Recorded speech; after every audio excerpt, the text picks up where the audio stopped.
us will probably agree that among the many things the pandemic has taught us, one would be gratitude. We felt a profound sense of gratitude for our frontline warriors, for keeping in good health, and for having our loved ones around. Kunskapsskolan Bangalore feels privileged to thank the people for whom the world is a better place today, and especially to the Wonder Woman who with their selfless efforts bring joy and warmth to our lives. She is a mother, a daughter, a sister, a friend, a doctor, a teacher, a scientist, and a fierce warrior when it comes to protecting what she has put her heart and soul into. At one moment, she is a gentle nurturer, and at the next, she is a stern disciplinarian. And when it takes, she can take the form of Durga to fight against the wrongs. She has the amazing feature of doing 10 things at one go and is rightfully the Dashabhuja. Our final event is a tribute to the Wonder Woman and Dashabhujas all around us across all ages. Let's say thank you to the woman who gave us a voice, who protested, went through stringent conventions, but fortunately marched and fought so that we have a voice. Ladies and gentlemen, our final presentation, Dashabhuja. They say that the fire of love is the best purifier. There was once this lady whose wrath had set the entire city of Madurai on fire. She is regarded as an epitome of womanhood and an example of persistence. Let's flip the pages of history and witness our first saga, the tale of an anklet. Kannagi, a legendary Tamil woman, is a central character of the South Indian epic Silappatikaram. Legend has it that Kannagi took revenge on the king of Madurai for a mistaken death penalty imposed on her husband, Kovalan, by cursing the city with disaster. Kovalan, the son of a wealthy merchant in Kaveri Pattinam, married Kannagi, a young woman of legendary beauty.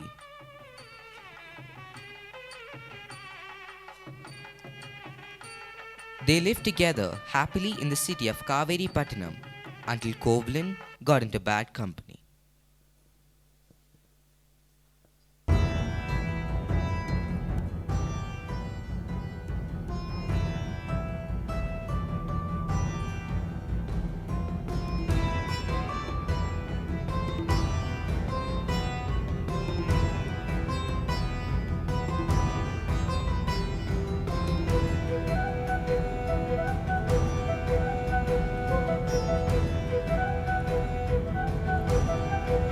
At last, penniless Kovalan realized his mistake and returned back to Kannagi.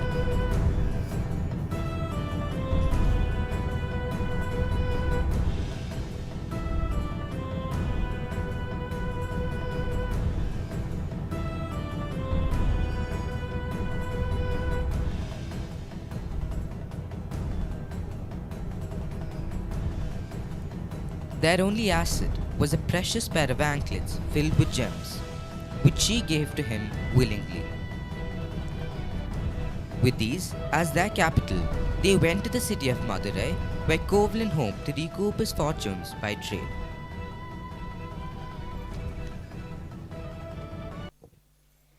The city of Madurai was ruled by the Pandyans.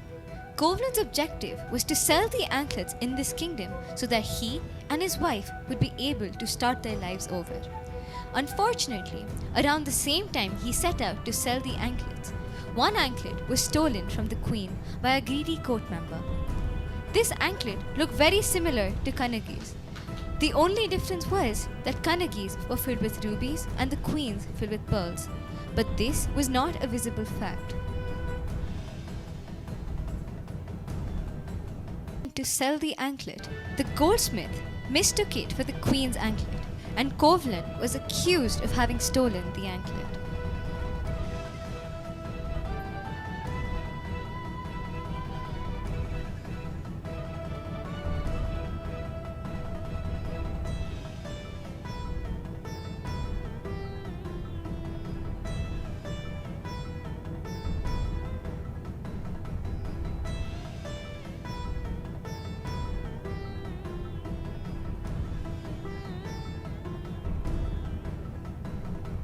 He was immediately arrested and beheaded by the king's guards without trial.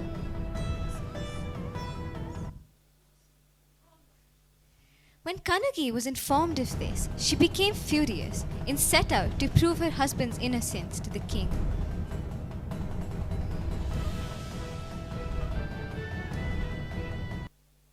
She reached the court and broke open the other anklet filled with rubies.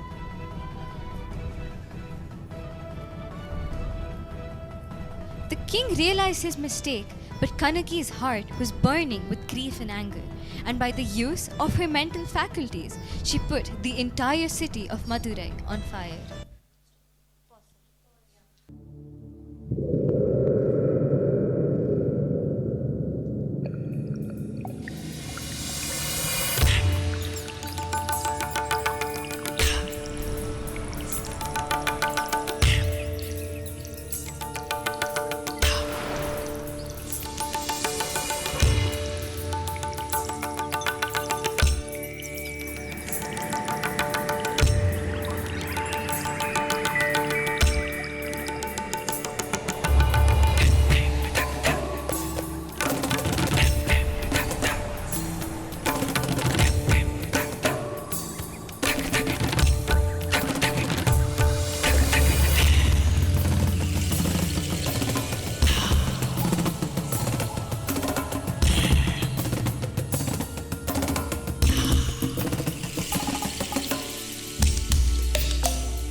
However, at the request of goddess Meenakshi, she calmed down and later attained salvation.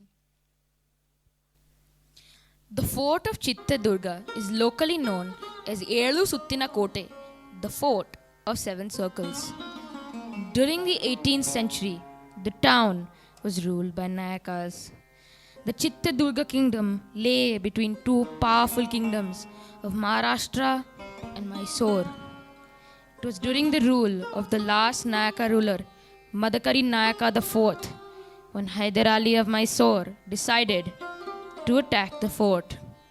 However, since the walls of the fort were secure and extremely well built, Hyder Ali's army could not penetrate the fort despite numerous efforts. He decided to lay siege to the fort instead. Obauva is considered the epitome of Kannada pride and is celebrated along with other women warriors of Karnataka. Obauva was a woman warrior who fought off the forces of Hyder Ali single-handedly with a pestle or onake in Kannada in Chittradurga in the 18th century. Her quick thinking saved the fort from the enemy. Her story of bravery goes like this. Obava's husband was the guard at the fort. One day, when Obava called her husband for lunch,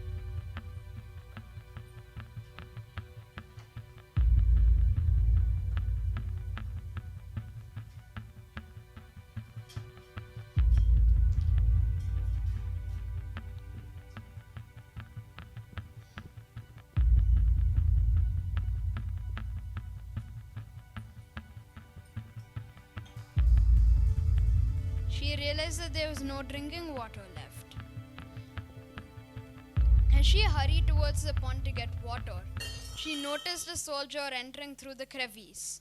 Using her discretion, she struck the soldier on the head with a pestle or an anake, her namesake. The blow killed the soldier instantly.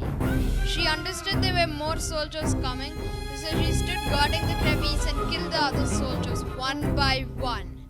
When her husband returned, he was shocked to see the pile of dead bodies and his wife still slaying the incoming soldiers. He immediately sounded the war alarm.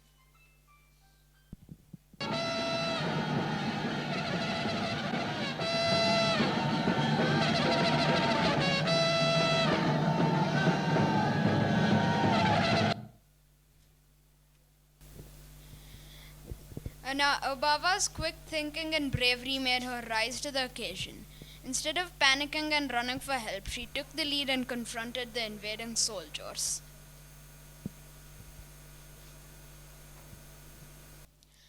Savitribai Phule was born on 3rd January 1831 at Naigaon in Maharashtra's Satara district. At the age of 9, she was married to 13-year-old Jyotirao Phule. Her husband was one of the greatest social reformers of Maharashtra. In fact, it was Jyotirao who taught her to read and write.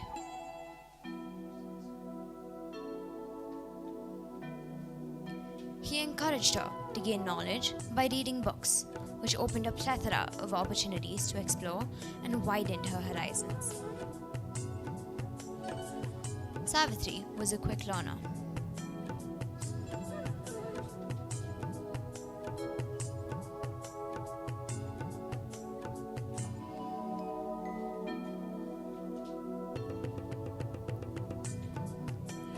This passion of hers led her to enroll in a teacher's training college.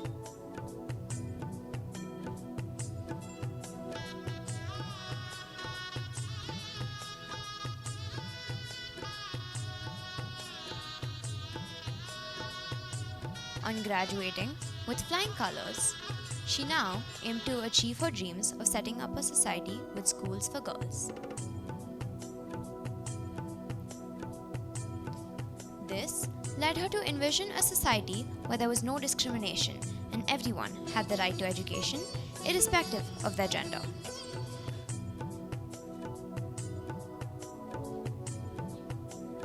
Hence, she founded a school for girls at Bhidwada, Pune in an era where the girls were not allowed to go to school and the boys alone were sent. Her progressive ideology didn't go well with the conservatives from her own community and from the upper castes that were against her. Her school was vandalized by the people against educating the girls. People used to throw cow dung and hurl abuses at her whenever she walked by. All these and many more.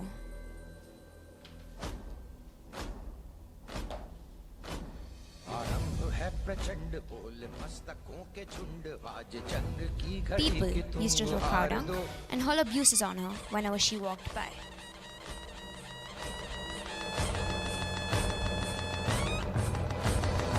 All these and many more did not stop her from dreaming or acting on them, and she continued to fight for the education of girls. Other than this, she was a social reformer. She was also a notable educationalist and a poet from Maharashtra. She dedicated her life to abolish sati, child marriage, and caste discriminations. She courageously carried a fight for girls' education and emerged victorious. The curriculum of the school was based on Western education and included mathematics, science, and social studies. We are grateful to her for her pioneering work in the field of education for women.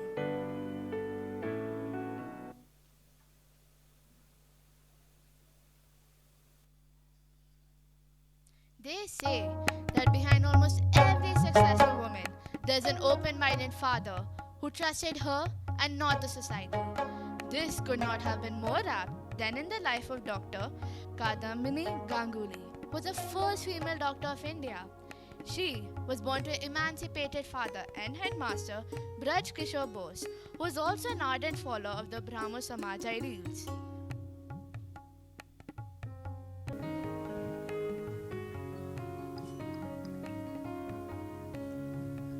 Beanie, you will be the shining star that one day guides travelers at night. You will be the change the world is waiting for. But Baba, how can I make such a big world change? With the power of knowledge, Beanie, knowledge will give you the strength to believe in yourself. It will liberate your minds and inspire many more to do so.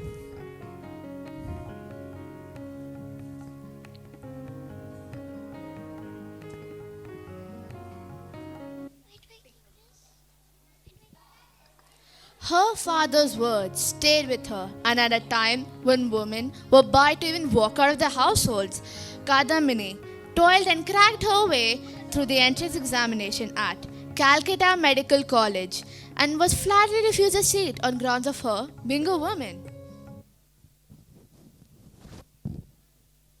Who are you and why did you barge in the most offensive way? I know who she is. She's the woman who passed the entrance examination through some fluke and now expects a seat. She wants to be a doctor. Young lady, go home. Your place is in the kitchen. Leave the scalpel and the potions to the one who are made to handle those, please. I mean, who ever heard of a woman opening up dead bodies and making night visits to sick patients? Have you entirely lost your mind? I probably have, sir.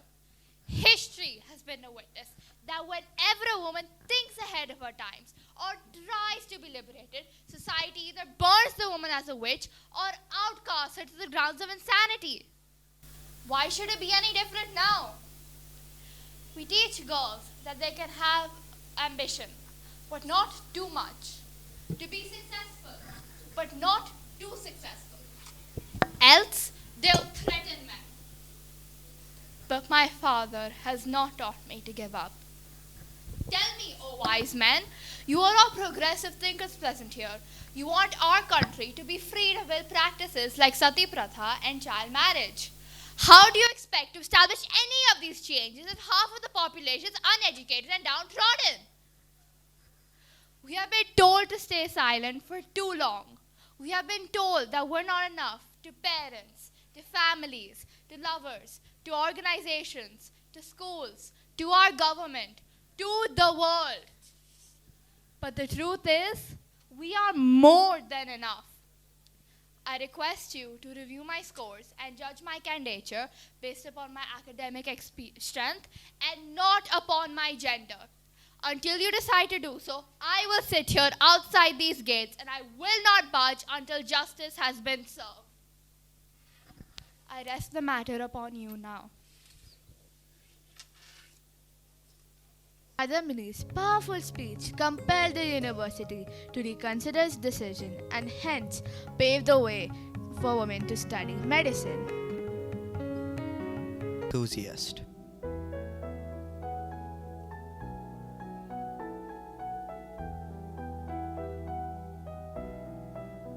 An ardent tennis player.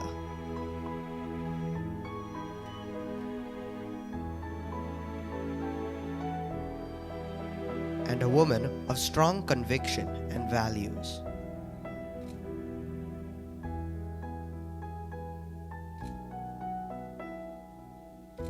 She believed in serving her nation in many ways. So, from a sports person, she went on to become the first woman officer of the Indian Police Service.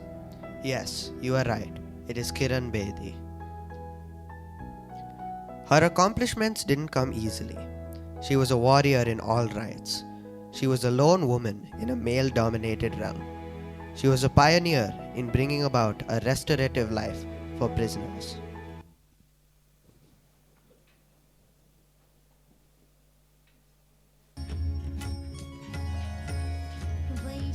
Tihar Jail, one of the largest in the country, with all kinds of inmates, didn't deter her determination in believing her ability to see the better side of the criminals, to send them as empowered citizens when she served as an Inspector General. IGNO, NOS, Vipassana, de-addiction, vocational training were the few words which were popularly used amongst the inmates once Kiran Bedi opened these avenues to them.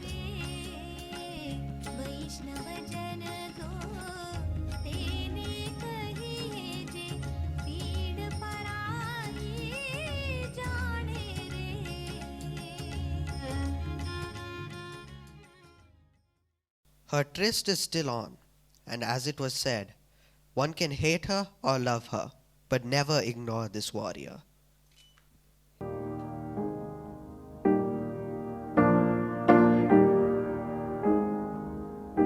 She can kill with her smile, she can wound with her eyes, and she can ruin your faith with her casual lies. And she only reveals what she wants you to see. She hides like a child, but she's always a woman to me. And now we look to those around us.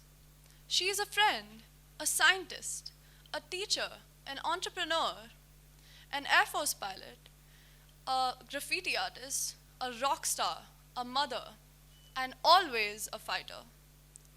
She likes to party hard. She is opinionated, unconventional, adventurous, and ambitious. She can be as gentle as the summer breeze and as raging as the wild tempest. She can fight for years with passion and then give it all up for what she loves. She gathers her power of sustenance from people around her. She has 100 different challenges and takes care of these with 10 hands. She is the Dashabhuja.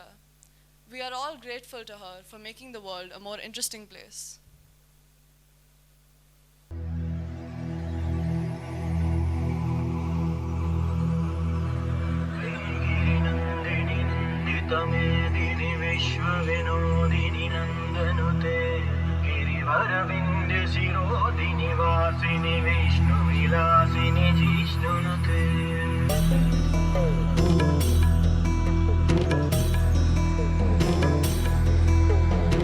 ऐगिरिनन्दिनि नन्दितमेदिनि विश्वविनोदिनि नन्दनुते गिरिवरविन्ध्यशिरोधिनि वासिनि विष्णुविलासिनि जिष्णुनुते भगवति हेशिति कण्ठकुटुम्बिनि भूरि कुटुम्बिनि भूरि कृते जय जय हे महिषासुरमर्धिनि रम्यकपर्धिनि शैलसुते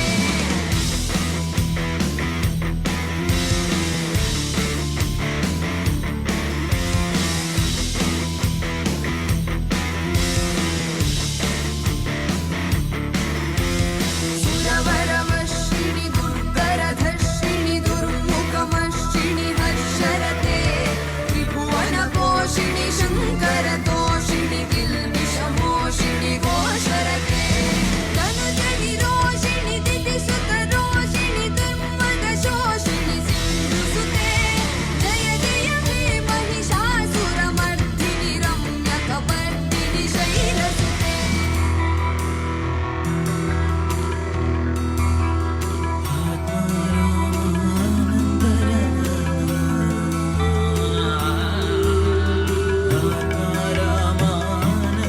अच्युत केशव हरिनारायण भवभयहरण वन्दित चरण भवभयहरण वन्दित चरण रघुकुलभूषण राजीवलोचन रघुकुलभूषण राजीवलोचन अभिहरा